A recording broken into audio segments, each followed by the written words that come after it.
What's up, everybody? Welcome back to another blind tasting episode of Drinking Through a Mask. This is wine number 4 of our first light, and it's an exciting one. It is our first red wine. If you saw the first 3 wines, you know we did pretty well on our conclusions with a few lessons to be learned throughout. This tasting has plenty of lessons to be learned as it kind of goes off the rails a little bit. But did we figure out what the wine was through some sound, logical, and deductive reasoning at the end? Maybe. Let's find out. Just a reminder before we get started, all 6 of these wines have come from a Master the World blind tasting kit. You can get your own at mtwwines.com. Link is down in the description below. Also, if you missed our first 3 wines, check those out. Those links are also in the description box below. And if you're enjoying this video, please give it a like. It's the best way to show your support. And if you don't want to miss more and some other videos that I do, click the subscribe button and join the team.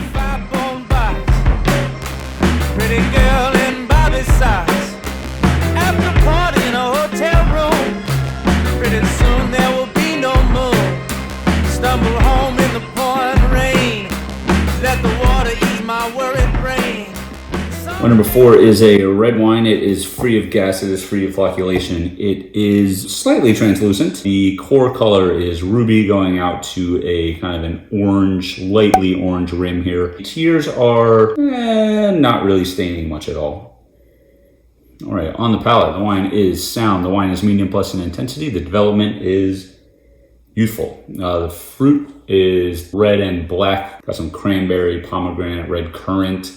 A little strawberry back there as well. We've got some black fig, black cherry. The floral notes, dried lavender, dried hibiscus, violet. No real green aspects to talk about here. Maybe a little bit of like that salad green pea kind of thing, but it's all in the background there. Other vegetation, a little bit of like a beet kind of thing, maybe a little lentil. It's got this like brown mushroom kind of thing. Herbal notes, floral or bay leaf, a little bit of like a pine tar, spices. Definitely like that paprika. It's got a little bit like that smoky kind of thing going on to it. White pepper, earthy notes, yes, for sure.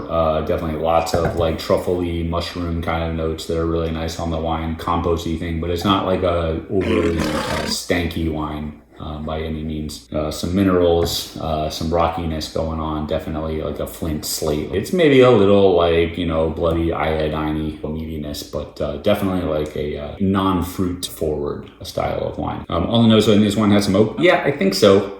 It's definitely got like a creamy kind of vanilla thing going on. Yeah, that's what I'm gonna go with for now. Okay, so here's where this tasting starts to go really wrong. I cannot stress the importance enough of being able to identify oak in a wine. The first step is to recognize whether there is new oak used. That's when you'll find those obvious aromas of vanilla, baking spices galore, cinnamon, toast, espresso, mocha, etc., etc., etc. Approximately 70% or more of those flavors will be imparted by the barrel into the wine in its first use. Here's my rule of thumb about oak.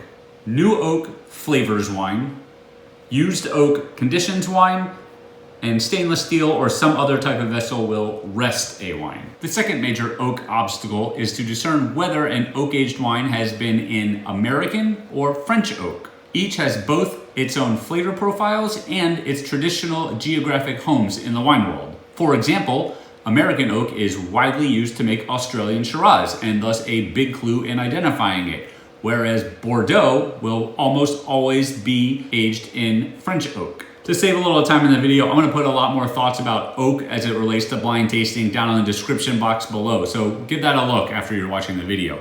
Okay, back to this mediocre tasting. Right, the wine is sound on the palate, the wine is dry. Acid level is medium plus. Alcohol level is medium plus. The body of the wine is medium plus. The tannins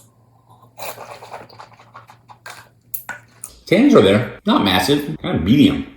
It's a little less than what I was expecting on this wine. Texture of this wine is it's kind of rough and gritty, has a little bit of like a lean tart kind of thing, but gritty and astringent I think is where this wine is going to land. Finish on this wine is medium plus, still kind of tasting everything. The medium plus in complexity. Other things I would like to talk about. The oak, which is kind of confusing me. The oak I think is a little more dialed back. I don't think there is some new oak. There could be a little bit of new oak on it, but I think this wine is more aged in older barrels. It still smells like a little bit of vanilla, but doesn't taste like it at all. So, what do we got going on here? Pre-conclusion. That alcohol is ripping me. All these wines seem like they have high alcohol. So,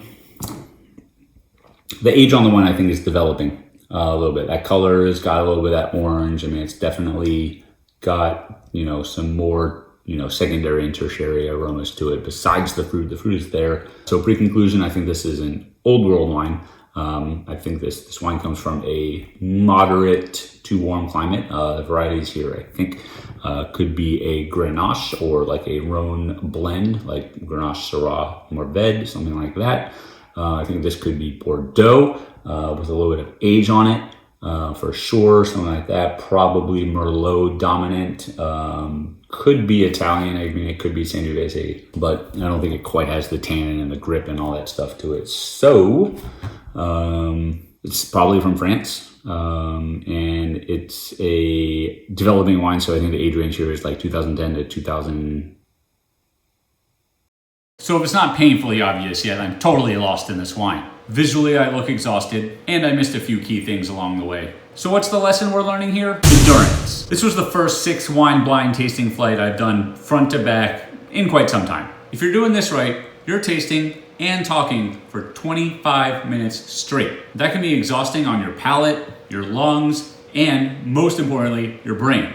And that can be a killer when you get into like a 4th, 5th, even a 6th wine, you're tired, and if you don't have a good handle on the wine, you can kind of crumble, like what's going on in this video. In fact, at this point, I actually grabbed my list of grape varieties to kind of jog my memory into other ideas because I didn't like any of the ideas that I was throwing out in my pre-conclusion. I even poured myself a little more of the wine, and I tried to logically talk myself into this.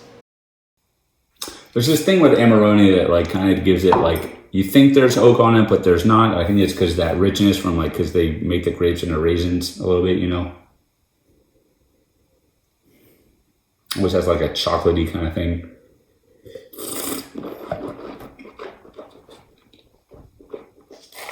It's bitter. And that might actually be a good call. I wasn't even thinking about that earlier. The alcohol is high, and that would really line up with that. Got a little bit of that orange color. So, all right, final conclusion on wine number 4. We're gonna call this a 2012 Corvina blend, probably, but dominated by Corvina from Italy, and from the Amarone della Valpolicella region of the Veneto, of a Classico quality level there. Okay, so here we go, inputting our tasting notes and our conclusion into the Master of the World website. And as expected, we bombed this one. 3 out of 6 overall, 3 out of 5 for Century, and only 1 out of 5 for deduction. That 1 point probably because we successfully called it an old world wine. And the wine was in fact 2006 Faustino Gran Reserva Rioja. This is a classic example of old school Rioja, aged in plenty of American oak. So I'll wrap this video up with just 2 quick points from the grid. Number 1, don't forget about the possibility of citrus in a red wine. That is a classic marker for Rioja. A few other examples, maybe some Italian wine, Zinfandel, things like that. As you can see, this wine had a dried tangerine and orange character that they were looking for. And lastly, here's all those oak and oxidation notes that I missed. This wine was loaded with Brettanomyces, that kind of sweaty, leathery character.